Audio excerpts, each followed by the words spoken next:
श्री शिवाय नमस्तुभ्यम, हर हर महादेव। दोस्तों, आज हम आपको इस वीडियो के माध्यम से पंडित प्रदीप मिश्रा जी द्वारा बताए गए पूर्णिमा पर करने के विशेष उपाय बताने वाले हैं, जिन्हें करके आप अपनी कोई भी कामना की पूर्ति कर सकते हैं। और एक और विशेष जानकारी इस वीडियो के माध्यम से बताने वाले हैं कि सौभाग्यवती स्त्री को पूर्णिमा के कितने व्रत करने चाहिए, जिससे वह अपना सौभाग्य अखंड रख सके।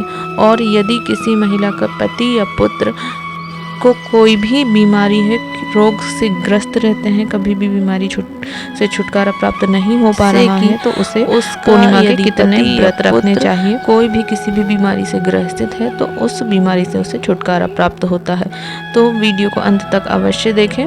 बढ़ते हैं पहले मनोकामना पूर्ति उपाय की तरफ। गुरुजी ने बताया है कि इस उपाय को आपको शाम के समय, मतलब कि प्रदोष काल में करना है।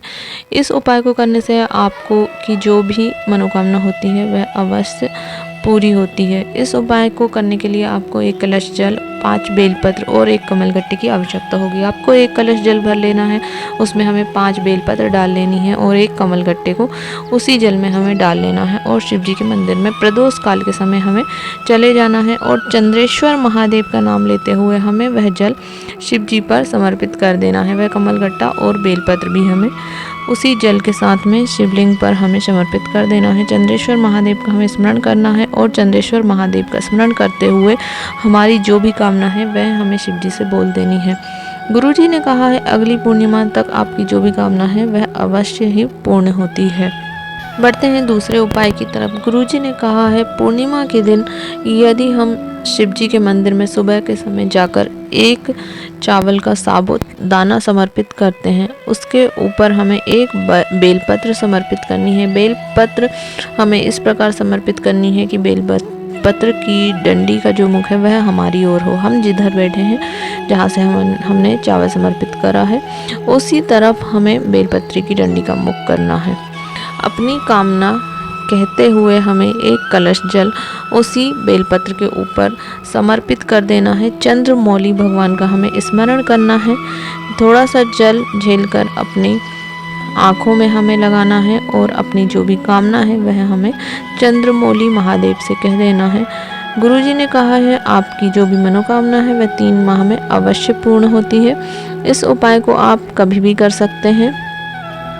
जो पहला उपाय बताया है वह आपको प्रदोष काल में करना है। इस उपाय को आप सुबह भी कर सकते हैं या शाम को भी कर सकते हैं, पर करना हमें पूर्णिमा के दिन ही है। आप किसी भी पूर्णिमा पर, माह में जो भी पूर्णिमा आती है, हर माह उस पूर्णिमा पे आप इस उपाय को कर सकते हैं। बढ़ते हैं अगली विशेष जानकारी की तरफ। गुरुजी ने कहा है सौभाग्यवती महिला यदि पूर्णिमा के 32 व्रत करती है तो वह अखंड सौभाग्य प्राप्त करती, कभी भी वैधव्य अवस्था को प्राप्त नहीं होती है। इसलिए किसी भी सौभाग्यवती महिला को यदि वह चाहती है कि वह सौभाग्यवती रहे तो उसे 32 पूर्णिमा के व्रत रखने चाहिए। और यदि वह अपने पति या पुत्र की बीमारी, रोग, कष्ट दूर करने के लिए व्रत रखना चाहती है, तब भी उसे 32 व्रत ही रखने होते हैं। इसलिए पूर्णिमा के 32 व्रत आप रख सकते हैं। गुरुजी ने अपनी पुरानी शिव महापुराण कथा में एक और विशेष जानकारी बताई है, जो कि पूर्णिमा पर ही करने की है। गुरुजी ने कहा है जिसके घर में पूर्णिमा के दिन दूध से बनी हुई सामग्री बनती है, खीर प्रसाद के रूप में बनती है, यदि प्रत्येक पूर्णिमा पे, तो उसके घर में कभी भी लड़ाई झगड़े और क्लेश नहीं होते हैं। पर यह हमें प्रत्येक पूर्णिमा पर करना है। ये ऐसा नहीं है कि हमें एक पूर्णिमा पे हमने खीर बना ली और अगली पूर्णिमा पे हमें नहीं बनाना है। हमें प्रत्येक पूर्णिमा पे खीर बनानी है। खीर का हमें प्रसाद बनाकर भगवान को भोग लगाना है। इस प्रकार हम प्रत्येक पूर्णिमा पे करते हैं तो उस घर में गुरुजी ने कहा है कभी भी लड़ाई झगड़े, क्लेश, सास बहू की लड़ाई नहीं होती है। भाई भाई में, देवरानी जेठानी में कभी भी लड़ाई नहीं होती है। सुख, समृद्धि और लक्ष्मी माता की कृपा उस परिवार पे हमेशा बनी रहती है। इसलिए पूर्णिमा पर प्रयास करें कि थोड़ी सी खीर बनाकर उसका प्रसाद अवश्य भोग लगाएं। वीडियो में दी गई जानकारी आपको लाभप्रद उपयोगी लगे तो वीडियो को लाइक शेयर अवश्य कीजिए। श्री शिवाय नमस्तुभ्यम, हर हर महादेव।